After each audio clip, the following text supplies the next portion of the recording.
παρελθόν. Θα ήθελα όμως να μας ενώνει το μέλλον. Δεν είμαι εγώ αυτός ο οποίος θα αλλάξει τη ροή της ιστορίας τόσο εύκολα. Λόγια σοφά είπαν πολύ μεγάλοι άνθρωποι. Τα είπε και ο Αριστοτέλης, τα είπε και ο Πλάτων, τα είπε και ο Πυθαγόρας, και ο Δημόκριτος και ο Σοκράτης και 1002. Δεν πείθονται από εκείνους, δεν πείθονται από τον Ισοκράτη, δεν πείθονται από τον Δημόκριτο. Θα πειστούν από μένα? Δεν τρέχω τέτοιες αυταπάτες. Όμως γνωρίζω ότι τα σημεία των καιρών μας αναθέτουν ευθύνες στους ώμους και εκεί πρέπει να έχουμε στραμμένη την προσοχή μας στα θεμέλια της συνειδήσεως, και η συνείδηση του ανθρώπου διαπλάσσεται ναι μεν και από την κοινωνία, από το κοινωνικό περιβάλλον στο οποίο διαβεί και μεγαλώνει, αλλά τα βαθύτερα θεμέλια είναι η θρησκευτική συνείδηση. Πιστεύω ότι μεγάλοι φιλόσοφοι αποκλείεται να είναι και ηλίθιοι ταυτοχρόνως, μεγάλοι καλλιτέχνες, μεγάλοι φιλόσοφοι, μεγάλοι εκείνο, μεγάλοι γλύπτες, μεγάλοι ζωγράφοι, μεγάλοι λογοτέχνες, μεγάλοι θεατρικοί συγγραφείς, μεγάλοι ποιητές, ανάλυτοι και τεχνάφιλοι και λογοί. Τις θρησκευτικές πεποιθήσεις δεν νομίζω. Μην εξαπατηθούμε τόσο εύκολα. Απλώς είναι ένας εντελώς διαφορετικός κώδικας προσεγγίσεως και ενός και μόνο ερωτήματος, προς το οποίο άλλοι αποφεύγουν να απαντήσουν και άλλοι εργάζονται και μοχθούν χιλιάδες χρόνια, εδώ σε αυτόν τον τόπο ιδιαιτέρως, στο ερώτημα της πρώτης αιτίας της ζωής. Και μην υποτιμάτε τη δική σας παρουσία εδώ και των διπλανών σας για το μέλλον αυτού του τόπου. Αγωνιούμε και προσπαθούμε και εργαζόμαστε να μπορέσουμε να κρατήσουμε κάτι από αυτόν τον πολιτισμό που δίδαξε ολόκληρη την ανθρωπότητα. Σας συγχαίρω εγκαρδίως όλους, ανεξαιρέτως, και μόνο για το γεγονός ότι είστε εδώ παρόντες. Η σύσταση μιας αμφικτιονίας, μιας ομοσπονδίας, συνιστά αναγκαιότατα κάποιο κοινό παρονομαστή.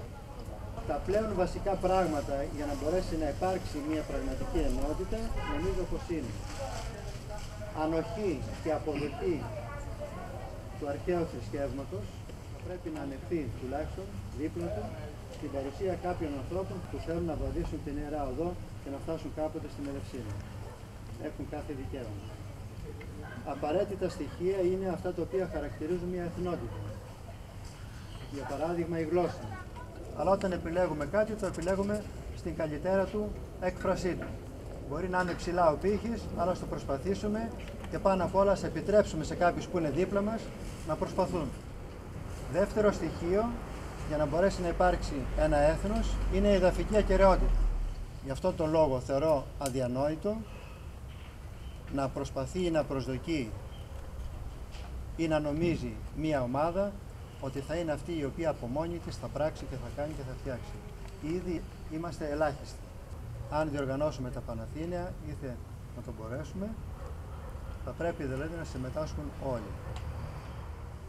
Αν όποιος βρίσκει στοιχεία για τα τυπικά, για τα τελετουργικά πράγματα, για μια εορτή τα δίνει στην αντίστοιχη ομάδα, σε μια επιτροπή η οποία θα επιμελείται την επανίδρυση, την αναβίωση αυτών των τελετών, σκεφτείτε πόσα στοιχεία θα βρεθούν μέσα σε 1-2 χρόνια. Δεν θα μας λείπει τίποτα. Ισχύει εν τη ενώση. Ως Έλληνες άνθρωποι, σμιλευτές του πολιτισμού παγκοσμίως, θεωρώ απαραίτητο ο καθένας να υποβάλει σε μια τραγικά δύσκολη αλλά άκρος καρποφόρα δοκιμασία τον εαυτό του. Να προσπαθήσει να γίνει καλό παράδειγμα. Το όπλο μας είναι η διάνοιά μας, είναι η φιλοσοφία που μας έδωσαν ως μεγάλη κληρονομιά οι πρόγονοί μας. Πρέπει να διαμορφώσουμε ένα δικό μας ελληνικό ιδεολογικό σχήμα εκπαιδευτικό, το οποίο να στηρίζεται αποκλειστικώς πάνω στην αρχαία σοφία. Η συμφωνία αυτή, την οποία θα υπογράψουμε σε λίγο, θα πρέπει να έχει φανερό χαρακτήρα.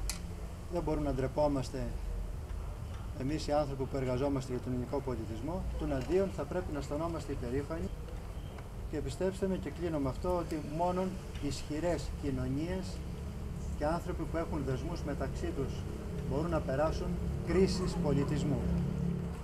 Άρθρον πρώτον, ίδρυση της Εθνικής Ολυμπικής Αμφικτιονίας. συνιστούν μεταξύ των Δευτεροβάθμιου Ένωση Ελλήνων Θρησκευτών, καλωμένην Εθνική Ολυμπική Αμφικτιονία, αποτελούσαν έκφραση στην ανάγκη συνεργασίας των κατέκραστων φορέων εθνικής ελληνικής ολυμπικής θρησκευτικότητας στα πλαίσια Ιωνίου Κοινοβουλίου των Ελλήνων Εθνικών Θρησκευτών, με μέλη αυτής τα σωσάνω οργανώσεις Ελλήνων Εθνικών. Μέλη της Εθνικής Ολυμπικής Αμφικτιονίας δύναται να καταστούν φορείς σωματιακής οργανώσεως, οι οποίοι αναφανδόν κηρύττουν την επαναγωγή των Ελλήνων στα πάτρια θρησκευτικά καταπιστεύματα της φυσιολατρίας του Ολυμπικού Δωδεκαθαίου και του Ελληνικού Εγγένη Πανθαίου.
Στους τυραννούς και ελευθερίσε τώρα, που έδιωξε στους τυραννούς και ελευθερίσε τώρα.